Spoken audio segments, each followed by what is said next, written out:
विमल, पोलो, जोबा केसरी, हर पल मनाओ केसरी त्योहार। प्रणाम, मैं गरिमा सिंह। सबसे बड़ा सवाल मैं आज बात करूंगी इस देश की सबसे ताकतवर, सबसे भरोसेमंद जांच एजेंसी की, जिसकी एक क्रेडिबिलिटी है और अक्सर मैं इस पर बात करती हूं। इन जांच एजेंसियों की देश में एक साख है, नाम है एनफोर्समेंट डायरेक्टरेट, ईडी, जो देश में कहीं भी कोई भ्रष्टाचार अगर हो रहा हो उसकी जांच करती है, रुपए पैसे के गलत लेन देन की जांच करती है। और दरअसल यही सरकारी एजेंसी पिछले लगभग 11 साल से 2014 से जांच कर रही है सोनिया गांधी, राहुल गांधी के खिलाफ नेशनल हेराल्ड केस में।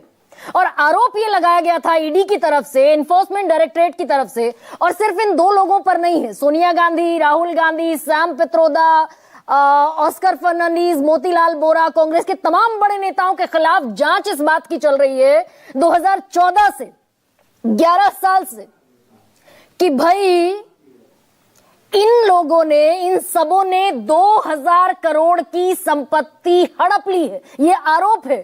और ये दरअसल मौज कर रहे हैं आय से अर्जित संपत्ति पर, माफ कीजिए, अपराध से अर्जित संपत्ति पर ये मौज कर रहे हैं, मजा ले रहे हैं। और दरअसल ये सारी चीजें एनफोर्समेंट डायरेक्टरेट ने कोर्ट में रखी और इसी के आधार पर हुआ क्या क्या ये आपको बता दूं। भाई आरोप है 2000 करोड़ रुपए के गबन का, भ्रष्टाचार का, अपराध से अर्जित संपत्ति का। इसी आधार पर 2022 में ईडी ने राहुल गांधी और सोनिया गांधी से पूछताछ की, कई घंटे की पूछताछ। राहुल गांधी से पूछताछ हुई 5 दिनों तक 50 घंटे, सोनिया गांधी से पूछताछ हुई 3 दिन 12 घंटे, और 100 से ज्यादा सवाल पूछे गए।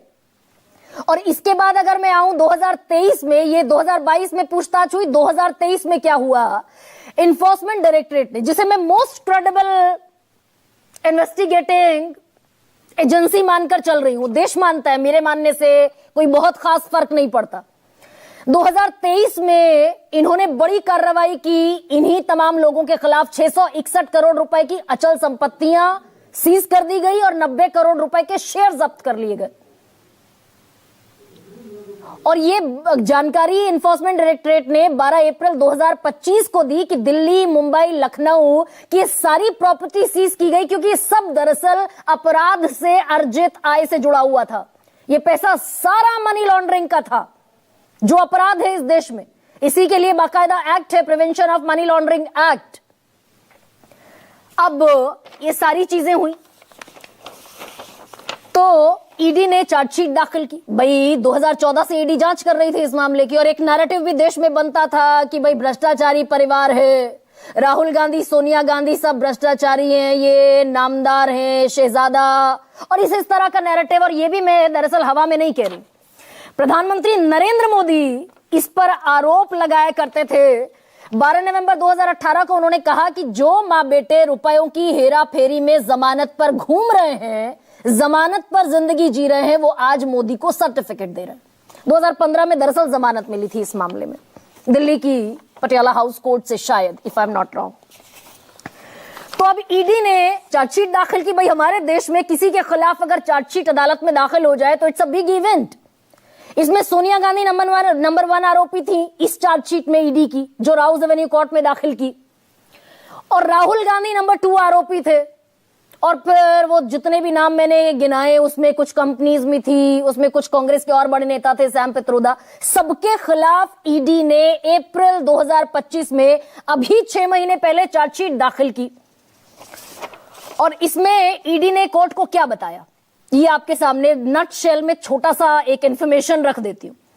एनफोर्समेंट डायरेक्टरेट ने बताया कि इन्होंने न सिर्फ अपराध किया, बल्कि अपराध की आय जो थी 142 करोड़ रुपए, उसका फायदा भी उठाया। और ईडी ने कहा कि पहली नजर में यह मामला साबित हो गया, हमने अपनी तरफ से जांच मुकम्मल कर ली, चार्जशीट दाखिल कर दी, अब यह हमारी तरफ से मामला ओपन एंड शट केस है, साबित हो गया अपराध। केंद्र सरकार की तरफ से सॉलिसिटर जनरल एसवी राजू ने कोर्ट को यह कहा कि ये आय का, जो अपराध से अर्जित आय थी, उसका आनंद ले रहे थे जब तक हमने 751 करोड़ की संपत्ति को जब्त नहीं करा दिया। ये सारे ऑन रिकॉर्ड स्टेटमेंट मैं आपके सामने रख रही हूं। अब दरअसल आज क्या हुआ कोर्ट में, लेकिन इसके पहले छोटा सा ब्रीफ अगर आपको कर दूं, भाई ये 2000 करोड़ का मसला क्या है, कहां से हड़प लिए, किसके हड़प लिए, कौन सा अपराध हुआ, कौन सा मनी लॉन्ड्रिंग हुआ। दरअसल ये अखबार चलता था 1938 में, आजादी से पहले। नाम था नेशनल हेरल्ड। शुरू किया था पंडित जवाहरलाल नेहरू ने, देश के प्रथम प्रधानमंत्री ने। आजादी से पहले से चलता था और ये अखबार चलाती थी AJL, associated journal press limited. अब इसने आर्थिक तंगी के चलते इस अखबार को बंद कर दिया 2008 में। कांग्रेस की तरफ से इसको एड दी गई, आर्थिक मदद दी गई। AJL के ऊपर कर्ज था। अब कहा यह जा रहा है, और ये सुब्रमण्यम स्वामी ने आरोप लगाया था 2012 में, तब से मामला चल रहा है। आरोप ये लगाया था कि भाई इन्होंने एक यंग इंडिया नाम की एक कंपनी बनाई और इस कंपनी में हिस्सेदारी है राहुल गांधी और सोनिया गांधी की 38% इन्होंने AJL का सारा कर्ज ट्रांसफर करा लिया यंग इंडियन में, और कर्ज ट्रांसफर करा लिया तो वो जो AJL के नाम पर संपत्तियां थी 2000 करोड़ की दिल्ली में बहादुर शाह जफर मार्ग पर, वो सारी संपत्तियां भी इन्होंने यंग इंडिया प्राइवेट लिमिटेड को ट्रांसफर करा ली, जिसमें हिस्सेदारी सोनिया गांधी और राहुल गांधी की है। अब आज कोर्ट में क्या हुआ, इसी चार्जशीट पर देश की अदालत ने, दिल्ली की एक अदालत ने, राउज एवेन्यू कोर्ट ने कहा, यह आज की दरअसल खबर है, इसको सुनना आपको बड़ा जरूरी है। कोर्ट ने कहा कि दरअसल ये चार्जशीट सुनने के लायक ही नहीं है। जो ईडी ने चार्जशीट फाइल की थी 6 महीना पहले, इस पर सुनवाई नहीं हो सकती। कोर्ट ने इसको खारिज कर दिया। और स्पेशल जज विशाल गोगले ने क्या कहा, बड़े 3 लाइन में उन्होंने सारी दरअसल कलाई खोल दी इन्फोर्समेंट डायरेक्टरेट की। विशाल गोगले ने कहा कि उस मामले की ईडी जांच कर रही है जिसमें उसने PMLA के तहत लिस्टेड किसी भी क्राइम की FIR ही लॉन्च नहीं की है। कोई क्या पुलिस एजेंसी, कोई भी जांच एजेंसी क्या उस मामले की जांच करेगी जिसकी उसने FIR ही लॉन्च नहीं की। वो दरअसल सुब्रमण्यम स्वामी की याचिका उठा ली, स्वतः संज्ञान ले लिया और जांच शुरू कर दी 2014 से। फिर 2022 में माहौल बना, 23 में माहौल बना, 25 में माहौल बना कि ये भ्रष्टाचारी हैं, खुलेआम घूम रहे हैं 50-50 हजार रुपए की जमानत पर, राहुल गांधी, सोनिया गांधी। कोर्ट ये कह रही है कि इन्फोर्समेंट डायरेक्टरेट ने PMLA के तहत कोई FIR यानी कि ECIR इस मामले में रजिस्टर ही नहीं की थी, रजिस्टर ही करना भूल गई थी ईडी। अब जाकर जब ये सवाल उठा और फलक पर आया कि भाई चार्जशीट तो खारिज हो जाएगी, 1 सेकंड नहीं लगेगा क्वैश होने में अदालत में, तो अभी 3 अक्टूबर 2025 को economic offence wing Delhi police ने एक FIR लॉन्च की। और वो सारे आरोप जो ईडी ने अपनी ECIR में लगाए थे, वो सारे आरोप इकोनॉमिक ऑफेंस विंग ने अपनी FIR में लगा दिए उन सारे लोगों के खिलाफ।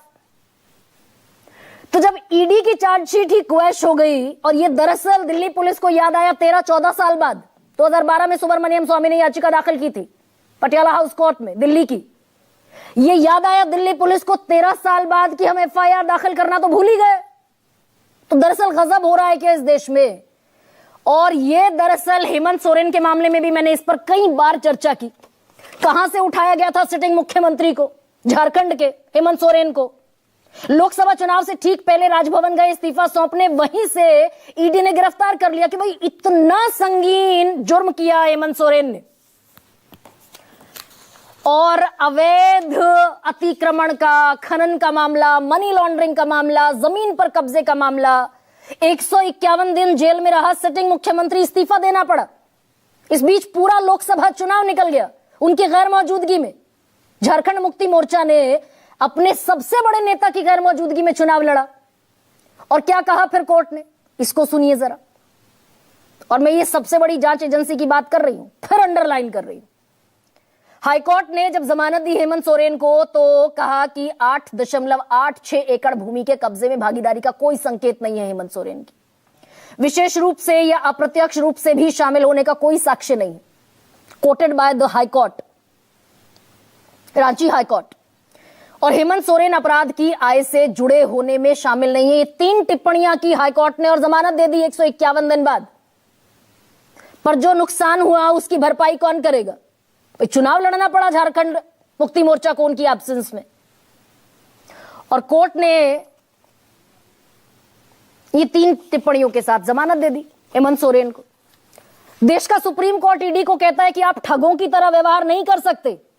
अब कांग्रेस दरअसल इसमें यह कह रही है, और ईडी का ट्रैक रिकॉर्ड भी अभी सामने रखने वाली हूं मैं आपके, अपराध दर्ज किए पिछले 10 साल में इसी जांच एजेंसी ने 5892 और दोषी कितने लोग ठहराए गए? गौर कीजिए इस संख्या पर, 5892 अपराध दर्ज किए एनफोर्समेंट डायरेक्टरेट ने, और दोषी कितने लोग ठहराए गए? इन 5892 में से 15 लोग, 0.25%।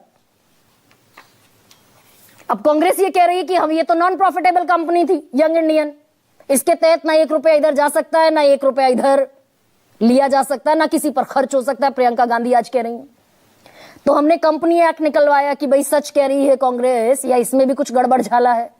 बीजेपी कह रही है मेरिट पर थोड़ी बात की है कोर्ट ने, आगे चलेगा मामला, अपील करेगी एनफोर्समेंट डायरेक्टरेट ऊपरी अदालत में।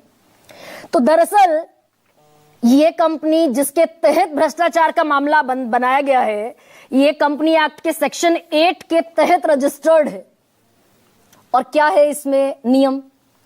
Income and profits must be used solely to further its objectives with no dividends paid to members. इसका कोई भी पैसा डिविडेंड पेड टू मेंबर नहीं हो सकता, इसके किसी सदस्य को नहीं मिल सकता। This is an act. अब दरअसल ये पॉलिटिकल वेंडेटा है भाई, कांग्रेस भी किया करती थी। सीबीआई को केस्ड पैरेट कब कहा था? 2013 में कहा था सुप्रीम कोर्ट ने, पिंजरे का बंद तोता है सीबीआई। कोल स्कैम में बाकायदा मंत्री बैठ जाया करते थे सीबीआई की डिस्कशन मीटिंग्स में, ये भी देखा इस देश ने। इसी पर चर्चा करूंगी, कुछ बयानों के साथ शुरुआत कर रही हूं। ने बार बार कहा है कि सत्य की जीत होगी। इस नेशनल हेराल्ड के केस में कुछ नहीं है, सच्चाई है। इसको घसीट के आगे ले जा रहे हैं, इसमें कुछ नहीं है। जो कंपनी है उसमें कोई पैसे निकाल ही नहीं सकता, कोई इस्तेमाल नहीं कर सकता, कोई बेच नहीं सकता, कोई कुछ नहीं कर सकता है। और ये स्पष्ट है, सबको मालूम है, सबको मालूम है, न्यायपालिका को भी मालूम है, और सत्य निकलेगा, सच्चाई निकलेगी। हायर कोर्ट में भी जाएगा, ईडी निश्चित तौर पे जाएगी अगर कुछ इधर उधर होता है तो जब फाइनल फैसला कोर्ट का आ जाता है उसके बाद ही हम कहेंगे कि ऐसा हुआ, दूध का दूध पानी का पानी हुआ। अब दरअसल 14 साल में 12 से 25, 13 साल में तो हम यहां तक पहुंचे। कब जाएगा, कहां से गुजरे खैर, और ये होता है। अब ऐसे में आज का सबसे बड़ा सवाल आपके सामने है। नेशनल हेराल्ड केस में राहुल सोनिया को राहत, नहीं पूरी हुई बीजेपी की चाहत। और दूसरा सबसे बड़ा सवाल ये, ईडी की जारी है जांच या सांच को नहीं आज। और मेरे साथ जो पैनलिस्ट जुड़ रहे हैं आज, सिद्धार्थ यादव मेरे साथ हैं, प्रवक्ता हैं भारतीय जनता पार्टी के, बल्कि आई मस्ट से